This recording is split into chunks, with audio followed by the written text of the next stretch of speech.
Welcome to the थियो study hub. मेरा नाम है शिवानी असवाल।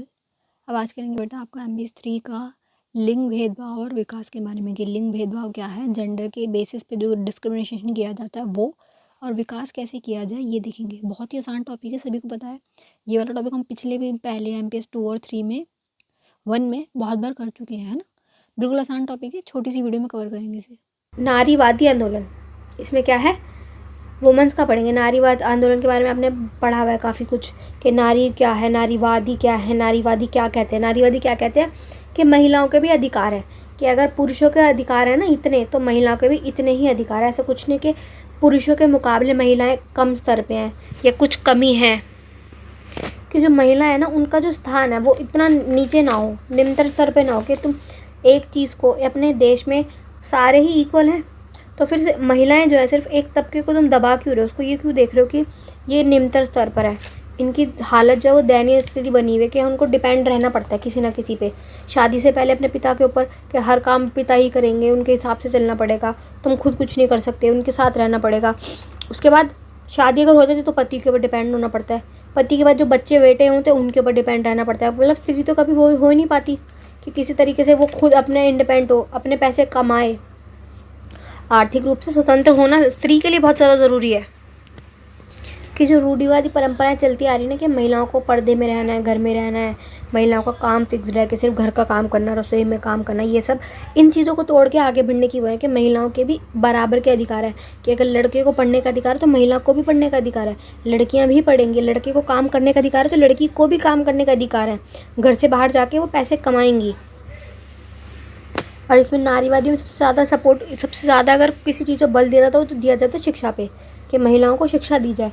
अगर तुम्हें महिलाओं की स्थिति ऊपर करनी है ना, सबसे ज़्यादा इंपॉर्टेंट शिक्षा ही आती है कि तुम उन्हें शिक्षित करो, शिक्षा से वंचित मत करो कि सिर्फ 12th तक पढ़ाई कर ली ठीक है उसके बाद शादी कर दी। नहीं, हायर स्टडी में उनको भेजो और पढ़ाई के लिए वो करो प्रोत्साहन कि तुम पढ़ो।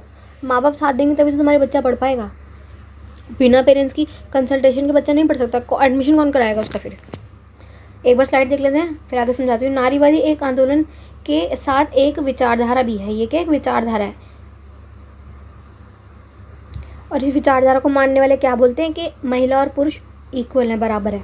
ये नहीं बोल रहे कि महिलाएं पुरुषों से ज़्यादा ऊपर है, ऐसा नहीं, इक्वल बोलते हैं कि सब बराबर है।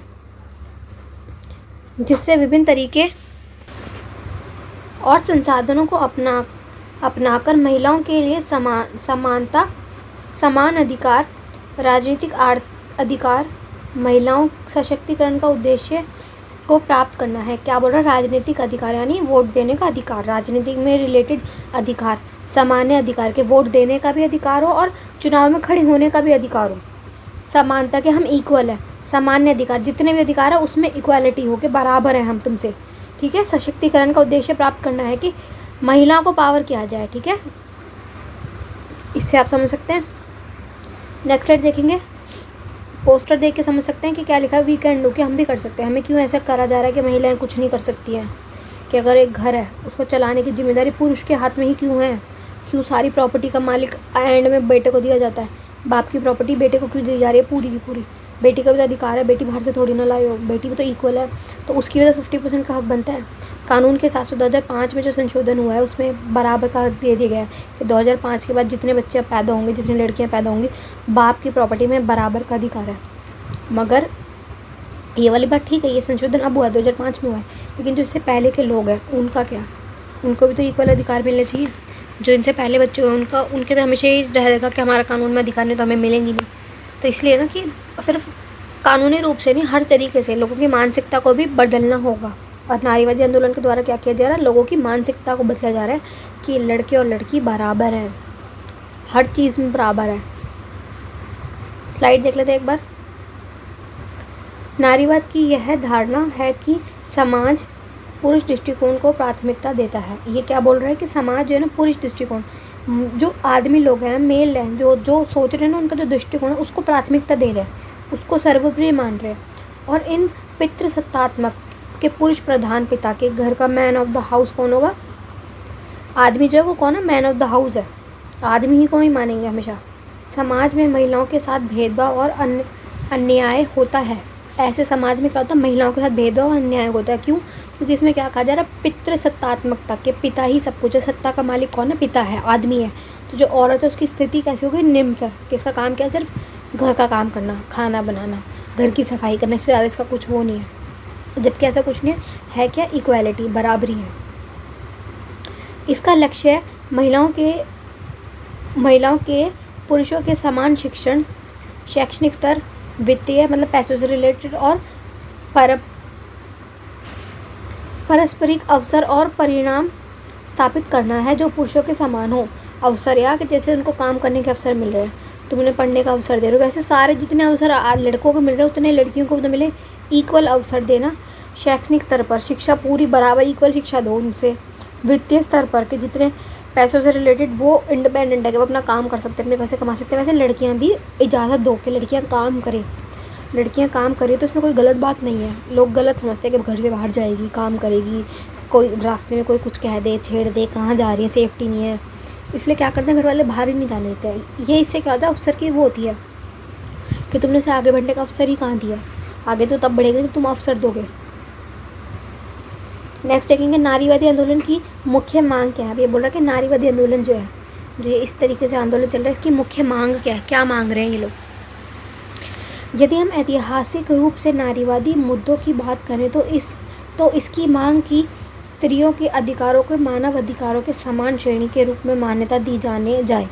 ये क्या बोल रहा है कि जितना मानव अधिकार को तुम प्रमोट करते हो ना, बल देते हो मानव अधिकार को, उतना ही ना स्त्रियों के जो अधिकार है उसको भी वो करो कि स्त्री के अधिकार मानव अधिकार के इक्वल करो, श्रेणी के रूप में मान्यता दी जाए, और संपूर्ण सामाजिक जीवन में संदर्भ में स्त्री पुरुष की समानता स्वीकार की जाए कि स्त्री और पुरुष की समानता दोनों इक्वल हैं, इसको स्वीकार करो तुम। महिला आंदोलन नारीवाद के सैद्धांतिक पक्षों का व्यवहारिक पुरस्कृत कारण है। ये इसका कारण है। क्या बोल रहे हैं? ये सब इसके कारण है। इनका लक्ष्य क्या है? ये कि समानता, इक्वल अधिकार हो और पुरुषों के समान हो, ये सब ये मांग रहे हैं। नेक्स्ट स्लाइड देखेंगे। नारीवाद आंदोलन यही खत्म हो रहा है। टॉपिक पूरा एक बार डिटेल में समझा देती हूँ कि क्या है कि ना ऋग्वेद काल से ही स्त्रियों की स्थिति क्या थी? अच्छी थी। ऋग्वेद काल बहुत पुराने टाइम पे चले गए, तब क्या था? स्त्रियों की स्थिति अच्छी थी। पर्दा प्रथा नहीं थी, पर्दा का कोई रिवाज नहीं था कि पर्दे में रहना, घर में रहना, बाहर नहीं निकल सकते, ऐसा कुछ नहीं था। स्त्रियों को क्या था? शिक्षा का भी अधिकार था। शिक्षा उन्हें दी हुई थी। ऋग्वेद के समय की बता रही हूँ, अधिकार थे, वंचित नहीं थी उससे। वर चुनने की भी आज़ादी थी कि तुम्हारा स्वयंवर होगा, तुम्हें जो पसंद आ रहा है लड़का उसको चुन लो, इतनी वो थी फ्रीडम इस टाइम पे। लेकिन क्या हुआ? धीरे धीरे लैंगिक असमानताएं जो है ना वो बढ़ती चली गई। लोग इनकी स्थिति जो थी ना नारियों की, वो गिरती चली गई। कारण क्या हुआ? पुत्री को संपत्ति ना देना, पुत्री को कोई पैसे नहीं, संपत्ति में तुम अधिकार नहीं दे रहे, सिर्फ दहेज दे रहे हो। दहेज मतलब उसकी शादी में जो टुकड़ा दिया जा रहा है दहेज का, जो तुम में से पैसे दे रहे हो, सिर्फ उसको वही दिया जा रहा है, संपत्ति में कोई उसका अधिकार नहीं है। अब क्या है? जब उसको संपत्ति में कोई तुमने अधिकार नहीं दिया, अगले घर जहाँ मत जा रही है जिसको ससुराल है, वहाँ अगर उसके साथ अच्छा बिहेव नहीं हुआ तो वो अपने घर वापस तो आ नहीं सकती ना। अगर उसके साथ यहाँ बुरी हालत हो रही है तो लड़कियों ने क्या किया था? आत्महत्याएं करनी शुरू कर दी थी, क्योंकि इनको इतना ज़्यादा प्रताड़ित किया जाएगा दहेज को लेकर। क्योंकि तुमने देखो एक बार पैसे दिखा दी कि हमारा पैसा हम दहेज दे सकते, तो वो क्या करते हैं ससुराल वाले, वो लड़की को और तंग करना स्टार्ट कर देते कि और पैसे लाओ, और पैसे लाओ।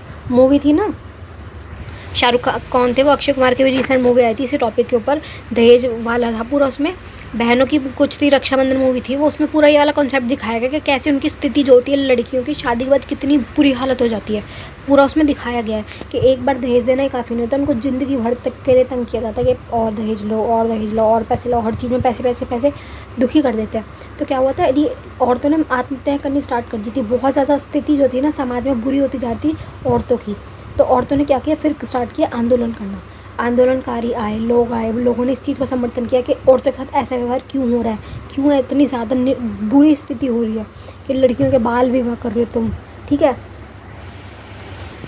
बाल विवाह करके तुम बस हमने बच्चों की शादी कर दी, तुम्हारी छुट्टी का काम खत्म। ये नहीं देख रहे कि उस लड़की का होगा क्या आगे जाकर, उसने पढ़ाई की, उसने कुछ अपने आप को इंडिपेंडेंट नहीं, छोटी सी उम्र में उसकी शादी कर दी, उसके बच्चे हो गए, वो बच्चे पाल रही है, कैसी सिचुएशन हो जाएगी उसकी। पढ़ाई कितनी ज़रूरी है, अगर इंसान पढ़ता है तो ही तो वो काम कर सकता है कुछ, तभी तो वो पैसे कमा पाएगा। अगर उसने पढ़ाई नहीं करी तो क्या कमा पाएगा, कहाँ से उसके पास पैसे आएंगे? सारी ज़िंदगी उसको किसी के आगे हाथ फैला के रखना पड़ेगा और पैसे मांगने पड़ेंगे। इसलिए क्या हुआ? नारीवादी आंदोलन स्टार्ट हुआ कि पहले स्थिति अच्छी थी, फिर स्थिति ख़राब हुई और इतनी ज़्यादा ख़राब हो गई कि औरतों ने आंदोलन करने स्टार्ट कर दिए कि बहुत ज़्यादा गलत किया जा रहा है, इसको ठीक किया जाए। नारीवादी विचारधारा जो आई, उन्होंने क्या कहा कि हम इक्वल हैं। इन्होंने मांग किस चीज़ की, इक्वालिटी की, कि हम तुम्हारे बराबर हैं, जितने अधिकार पुरुष को दिए जाएंगे उतने अधिकार महिला के भी बनते हैं, इक्वल हैं दोनों हर तरीके से, सामाजिक रूप से, आर्थिक रूप से, राजनीतिक रूप से सत्ता में दिया जाए। 2005 में अमेंडमेंट हुआ, जब इन्होंने आंदोलन वगैरह की, लड़ाई हुई, तो सरकार को मांग नहीं पड़ेगी। 2005 में संशोधन हुआ कि बराबर का अधिकार है लड़की का, 50% प्रॉपर्टी लड़की की भी है, बाप की प्रॉपर्टी में लड़की का हक है 50% का, और पढ़ाई का पूरा अधिकार है, शिक्षा दी जाए। ये सारे कॉन्सेप्ट से क्या हुआ, जो आंदोलन हुआ इससे फ़ायदा क्या हुआ कि अधिकार मिल गए। और अभी भी वो चल ही रहा, नारीवादी आंदोलन जो है वो चल रहा है, ख़त्म नहीं हुआ है, पहले से चलता है और आगे भी चलता रहेगा। और पहले से ही देखा जाएगा स्थिति अब थोड़ी सुधरी है। पहले बहुत ज़्यादा ख़राब थी सिचुएशन कि लड़कियां जो थी ना जल के मर रही थी, लड़कियों ने अपने आप को अब जला लिया था, इतनी ज़्यादा सिचुएशन ख़राब थी। लेकिन अब ऐसा कुछ नहीं है। पुलिस के पास अगर यदि लड़की जाती है ये बोल के कि मेरे घर वाले मुझे तंग करें, ससुराल में किसी भी प्रकार से, सिर्फ ये नहीं कि पति तंग करे, सास तंग करे, पूरे परिवार में जो भी अगर आपको तंग कर रहा है, आप पुलिस से अगर मदद लेंगे तो पुलिस आपकी पूरी मदद करेगी। और ये जो लड़की वाला केस है ना बहुत स्ट्रॉन्ग है, बस लड़की को थाने में जाके बोलना है कि मेरे साथ ऐसा हो रहा है। दहेज लेना भी पाप है, दहेज देना भी अपराध है, दोनों ही मना कर दिया कि दहेज देना ही पाप है। अपराध की श्रेणी में माना गया दहेज को, कि दहेज ही बैन कर दिया कि दहेज देना बिल्कुल तरीके से 100% गलत है, दहेज को बैन कर दिया गया। ऐसे करके स्थिति इनकी सुधारी गई है, कानूनिक रूप से भी और सामाजिक रूप से भी। समाज में ये जो धारा हुई ना, नारीवादी जो लहर आई, वेव जो आई, इससे बहुत फ़ायदा हुआ है। बस ये कि अभी भी थोड़ी थोड़ी विषमताएं हैं, ऐसा नहीं कि पूरी 100% ठीक हो गया। पहले से स्थिति सुधरी है, लोग पढ़ा रहे हैं बेटियों को, लोग आगे प्रमोट कर रहे हैं। जैसे देखो, इसको प्रमोट करने की क्या सिचुएशन हो सकती है, अभी एग्जांपल ले लो। एग्जांपल कैसे लेंगे कि सेल्फी विद डॉटर स्टार्ट हुआ था ना, कि अपनी बेटी के साथ तुम सेल्फी लो और डालो कि सेल्फी विद डॉटर, कि इससे क्या होगा, एक अच्छी भावना उत्पन्न होगी। सारे लोग अपनी बेटियों के साथ फ़ोटोज़ डाल रहे थे, सेल्फी विद डॉटर, ये स्टार्ट हुआ था। दूसरा क्या कि तुम कन्या भ्रूण हत्या को कितना ज़्यादा बैन कर दिया था कि तुम जेंडर पता नहीं कर सकते, क्योंकि अगर जेंडर पता चल गया तो तुम मार दो कि बेटी है, बेटी में से मारो। जेंडर पता ही नहीं कर सकते, इसको अपराध बना दिया कि यदि कोई पुलिस हॉस्पिटल में कोई भी डॉक्टर किसी भी तरीके से किसी की हेल्प करता है और ये बता देता है कि जेंडर क्या है, तो उसका लाइसेंस पूरे की तरीके से रद्द हो जाएगा।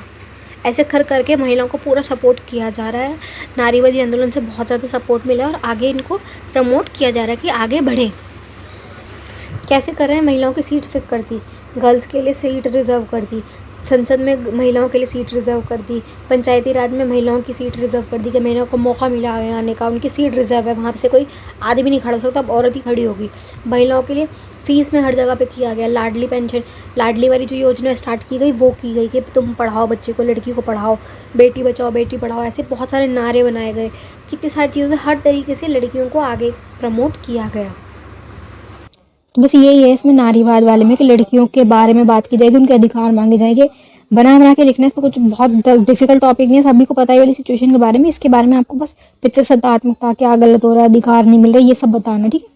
किसी को कुछ ना समझ आता आप मुझसे पूछ लेना। Best of luck for your exam.